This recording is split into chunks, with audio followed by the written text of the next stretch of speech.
Mesdames, Messieurs, bonjour et bienvenue dans ce flash de l'information sur TunusNet TV. Et voici les titres de l'actualité nationale et internationale. Une cellule de crise et l'ouverture d'une enquête concernant la disparition de clandestins tunisiens a été mise en place. Une tentative d'immigration clandestine de 156 personnes de différentes nationalités parties de la région de Ktef a été avortée par les forces de sécurité lundi 10 septembre. 4 agents de police ont été arrêtés suite à la mort de Abderraouf Khamisi après son arrestation. Des ONG protestent en France contre la politique du gouvernement en matière d'immigration clandestine.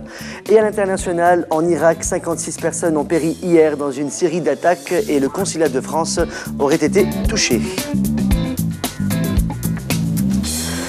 La présidence du gouvernement a annoncé lundi 10 septembre l'ouverture d'une enquête sur les circonstances de la disparition de plusieurs dizaines d'immigrés clandestins tunisiens en mer au large de l'île italienne de Lampedusa, dans la nuit de jeudi à vendredi dernier. Une cellule de crise a également été mise en place selon la présidence du gouvernement qui a présenté ses condoléances aux familles des disparus et annoncé qu'elle espère que des survivants seront retrouvés. Les forces de sécurité et les gardes-côtes ont avorté ce lundi 10 septembre une tentative d'immigration clandestine de 156 personnes de différentes nationalités parties de la région de Ktef, gouvernorat de Médine.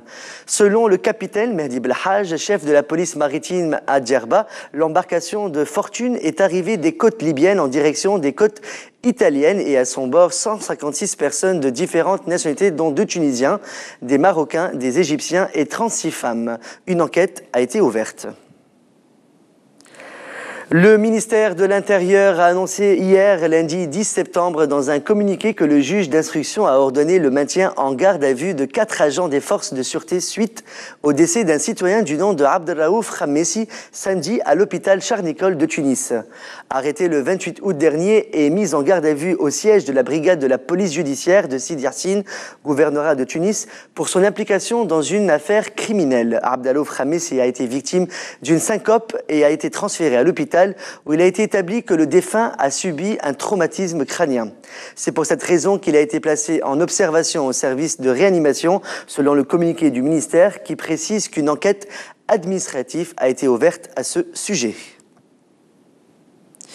Des associations issues de l'immigration et de solidarité avec les immigrants appellent à se rassembler mercredi 12 septembre 2012 devant le siège de l'ambassade de Tunisie en France pour protester contre la politique du gouvernement en matière de l'emploi et la pauvreté, qui constituent les motifs majeurs de l'immigration clandestine. Cet appel intervient suite à la disparition de plusieurs dizaines de Tunisiens dans les eaux italiennes lors d'une tentative d'immigration vers l'Europe.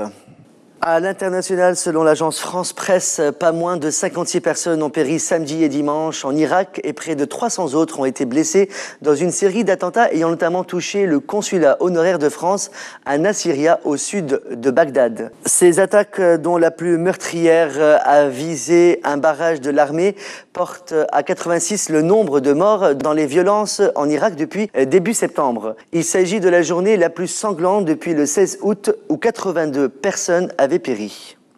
Rappelons aussi que le président provisoire de la République tunisienne, Moncef El-Marzouki, est en visite officielle au Qatar pour restituer les avoirs spoliés et au même moment, le Qatar annonce l'expulsion du gendre du président déchu, Sakhr El-Matri. C'est la fin de ce flash de l'actualité. Merci de l'avoir suivi. Excellente journée sur TunusNet TV. À demain et on reprend avec l'équipe de la matinale.